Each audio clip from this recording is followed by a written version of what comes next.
धर्म श्रवण करो। आत्मा का कल्याण चाहने वाला गृहस्थ दूसरा कर्तव्य करे, धर्म का श्रवण करे। गौतम बुद्ध का जन्म हुआ तो राजा शुद्धोधन ने महापंडित काल देवल को राजमहल में बुलाया।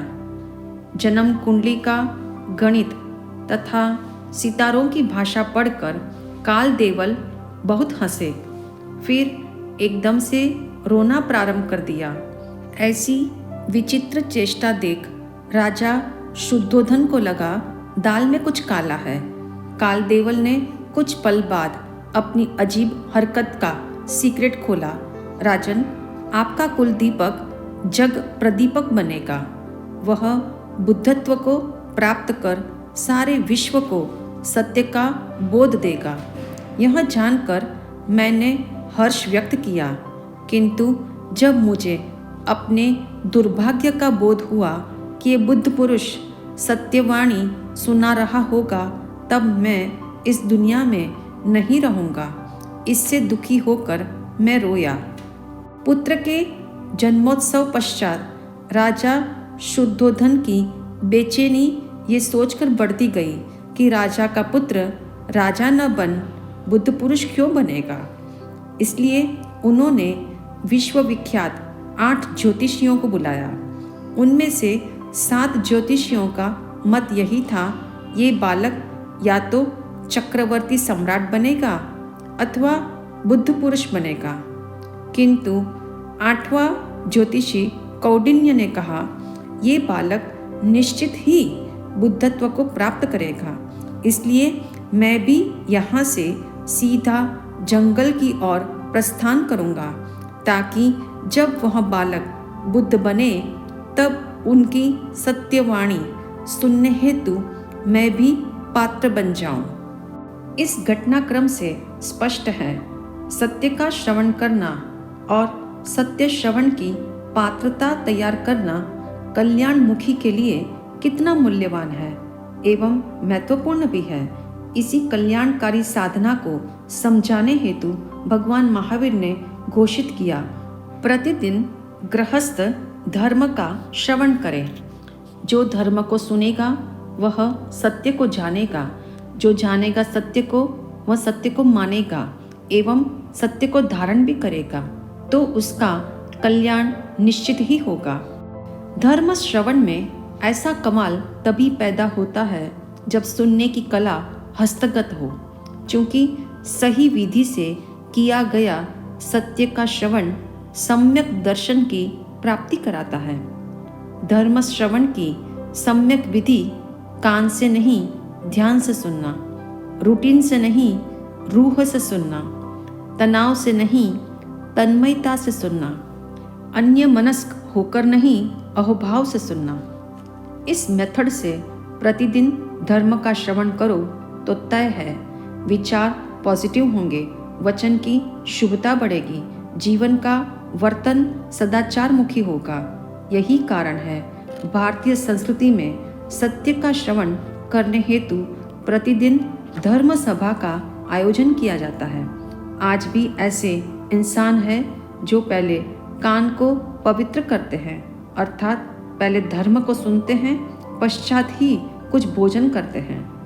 इससे स्पष्ट है, धर्म को प्रतिदिन सुनना परम साधना है एवं प्राथमिकता दिया जाने वाला दूसरा करणीय कार्य है।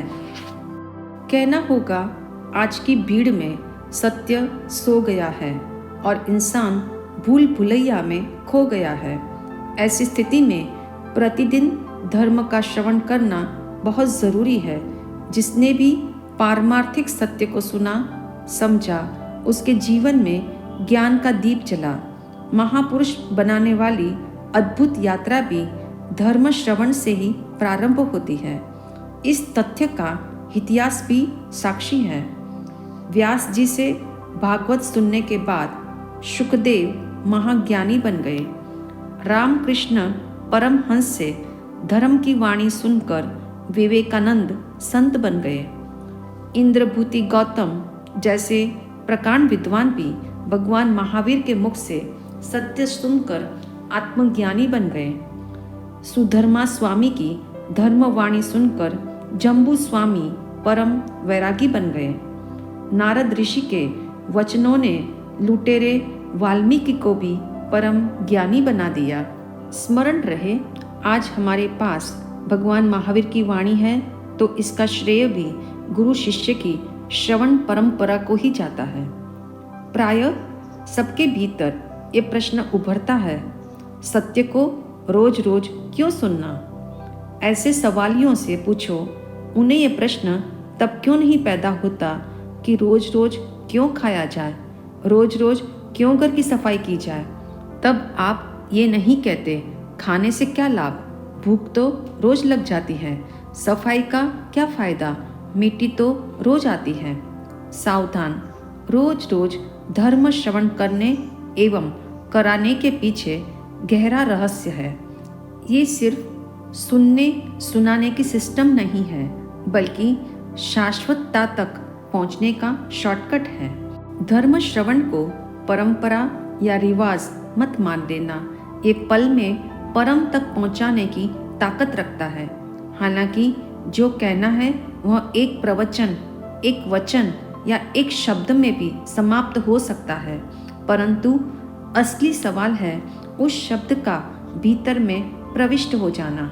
कहा भी है, एक वचन श्री सतगुरु जी का, जो बैठे दिल माय रे प्राणी, नरक गति माँ ते नहीं जाए, इम कहे जिन राय रे प्राणी।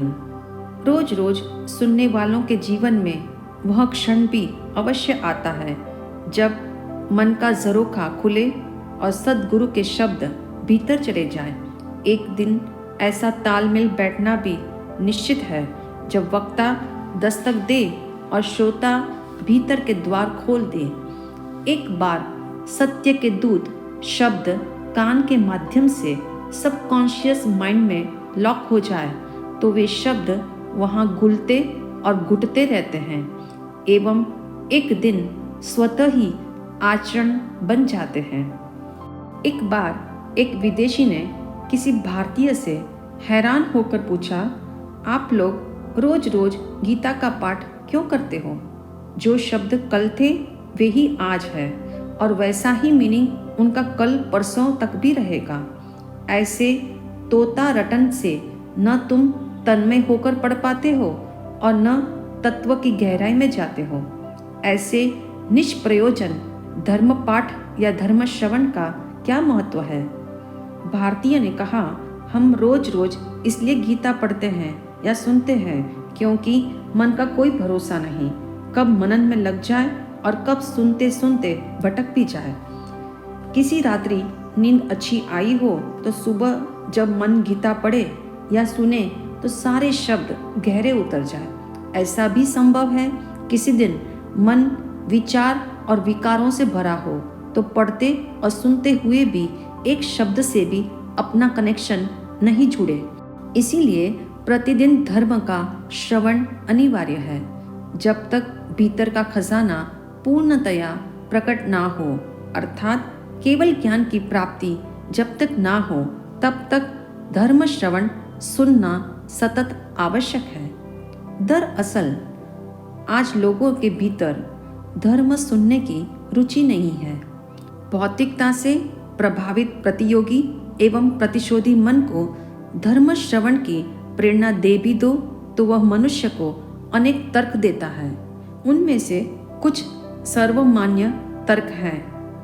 अधिकांश लोगों का तर्क होता है, आज की फास्ट लाइफ में धर्मवाणी सुनने का समय कहाँ है। वस्तुतः नो टाइम की समस्या नहीं, नो इंटरेस्ट का प्रॉब्लम है।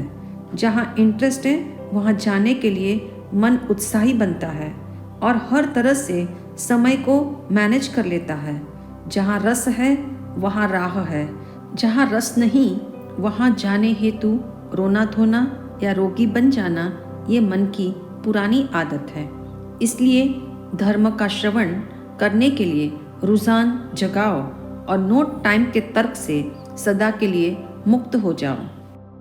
कुछ लोगों का तर्क है, सुनकर हम भूल जाते हैं, तो ऐसे सुनने का क्या मतलब? चाहे हमें ऐसा लगे कि प्रवचन के शब्द हम भूल गए, परंतु सुने गए शब्द अंतस के किसी कोने में सरक जाते हैं। लगता है हम भूल गए। ज्ञानियों के वचन मन से सुनो या बिना मन से सुनो, वे शब्द अपना संस्कार भीतर में छोड़ते हैं, जो प्रसंग आने पर साकार होता है। जैसे मिट्टी पर चलो तो पैरों के निशान पीछे छूट जाते हैं, ऐसे ही हर शब्द अपना प्रिंट छोड़ता हुआ आगे बढ़ता है। ये निशान एक दिन निमित्त मिलने पर उभरते हैं। इतना ही नहीं, जब रोज रोज सुनते हैं तो एक साइलेंट प्रभाव आता है। ठीक वैसा जैसे लकड़ी जितनी देर पानी में रहेगी वह गलती ही है। दरअसल हम सुनने के बाद भूलते नहीं, अपितु शब्द भीतरी कोश में पोषण पाते हैं और एक दिन जीवन की भूमि पर अंकुरित हो जाते हैं। कुछ लोगों का यह भी तर्क है, ऐसे धर्म सुनने का क्या फायदा जो जीवन में ना उतरे। रोज आवाज लगाते जाओ, कभी न कभी तो आँख खुलेगी। कहते हैं दीवार पर निरंतर दस्तक देते रहो तो दीवार भी द्वार बन जाती है। सुनते रहो, कभी तो शब्द चेतन मन से अचेतन में जाएंगे और सदा चरण बनकर एक दिन अंकुरित होंगे। बहुत से लोगों का एक तर्क और भी है, प्रवचन बार बार रिपीट होते हैं तो बोरियत महसूस होती है। ध्यान रहे, डॉक्टर भी रोगी के लिए यही तरीका अपनाता है। जब तक उसका मर्ज ठीक ना हो, दवाएं रिपीट करनी पड़ती हैं। जैसे औषधि तब तक ली जाती है जब तक रोग ठीक ना हो, ऐसे ही प्रवचन तब तक रोज रोज सुनो जब तक वे जीवन में ना उतरे। रहस्य की बात तो ये है, बार बार एक ही प्रवचन को सुनने से हर बार उसमें डुबकी लगती है और कुछ नयापन भी मिलता है। हर बार की डुबकी सुनने वाले को गहरा बना देती है। इसीलिए रिपीटेशन को बोरियत नहीं, बोध का अवसर माने। दोहराने से सब कुछ दोहरा लाभप्रद हो जाता है। एक पल के लिए सोच कर देखो, इस धरा पर धर्म श्रवण का ऑप्शन ना होता तो लोग अपनी आत्मा का कल्याण कैसे कर पाते। यदि धर्म का श्रवण ना होता तो भीतर की आंखें कैसे खुलती। यदि धर्म श्रवण ना होता तो क्षणिक और शाश्वत की परख कैसे होती। यदि धर्म का श्रवण ना होता तो देखने का नजरिया सही कैसे बनता। यदि धर्म का श्रवण ना होता तो असली और नकली धन का बोध कैसे होता। यदि धर्म श्रवण ना होता तो संबंधों का सच कौन समझाता। यदि धर्म श्रवण ना होता तो रॉन्ग बिलीफ का पहाड़ कैसे हटता। इससे यह भी प्रमाणित होता है, धर्म श्रवण सिर्फ कान का विषय नहीं, मन का विषय है। इसलिए कान की शक्ति चाहे कमजोर पड़ जाए तब भी धर्म सुनने हेतु प्रतिदिन उत्साह से धर्म सभा में अवश्य जाओ। एक बुजुर्ग को कानों से बिल्कुल भी नहीं सुनता था, तथापि वह हर रोज ठीक समय पर धर्म सभा में पहुंच जाते थे। एक दिन महात्मा ने कागज पर लिखा, आपको सुनाई नहीं पड़ता, फिर भी नियमित रूप से प्रवचन सुनने का क्या प्रयोजन। बुजुर्ग ने मुस्कुराते हुए महात्मा को जो जवाब दिया वह उनके जेहन में उतर गया और सभा में आने वाले हर श्रोता के लिए प्रेरणास्पद बना। उन्होंने 3 लाभ बताए। पहला लाभ, जितनी देर मैं धर्म सभा में बैठ जाता हूँ उतनी देर शुभ भावों में रहता हूँ। पाप स्थान में समय बिताने की अपेक्षा धर्म स्थान में समय बिताना मेरे लिए हितकारी है। दूसरा लाभ, संत महात्मा के श्रीमुख से निकले सत्य के शब्द के पुद्गल शुद्ध होते हैं। वे सत्यपूर्ण शब्द की तरंगे जब मेरे शरीर का स्पर्श करती हैं तो मन भी विशुद्ध बनता है। इसके अलावा यहाँ का वातावरण भी परम शुद्ध है, तो इस ऑर्बिट में बैठना मुझे अच्छा लगता है। तीसरा लाभ, मुझे यहाँ तक पहुँचाने हेतु घर का एक सदस्य भी प्रतिदिन मेरे साथ इस धर्म सभा में आता है, तो उसे भी धर्म श्रवण का लाभ मिल जाता है। इतना जानने के बाद एक बार तो हम सबके भीतर एक विचार अवश्य जागेगा। मेरी श्रवण शक्ति कमज़ोर नहीं है, फिर भी क्या मैं धर्म को सुनने की चाह रखता हूँ? यदि मैं सत्य सुनने के लिए कानों को समर्पित कर दूँ तो मेरे भी जीवन का कल्याण होगा। इसलिए सुबह शाम अपने को ये रिमाइंडर अवश्य देना, पिछले 7 जन्मों के पुण्य का उदय हो तो संत के दर्शन की इच्छा जागती है, और पिछले 7 जन्मों का यानी 7+7 जन्मों का पुण्य उदित होता है तो संत के दर्शन होते हैं, और भी पिछले 7 जन्मों का यानी 7+7+7 यानी 21 जन्मों का पुण्य जागता है तो संतों के मुख से सत्य सुनने का अवसर मिलता है। इसीलिए ऐसे अवसरों को सर माथे पर रखना, जीवन के सारे कार्य छोड़कर उसे प्रायोरिटी देना, श्रवण के बाद मनन की भूमिका तक पहुंचना, तभी हम सच्चे अर्थों में अपना कल्याण कर पाएंगे। आइए प्रतिदिन स्वयं को ट्रेनिंग देने के लिए एक टिप की प्रैक्टिस करें। कान जब भी अधर्म अथवा असत्य को सुने तब मन में एक सुविचार जगाओ, काश मैं इन दुर्लभ कानों से धर्म का श्रवण कर लेता।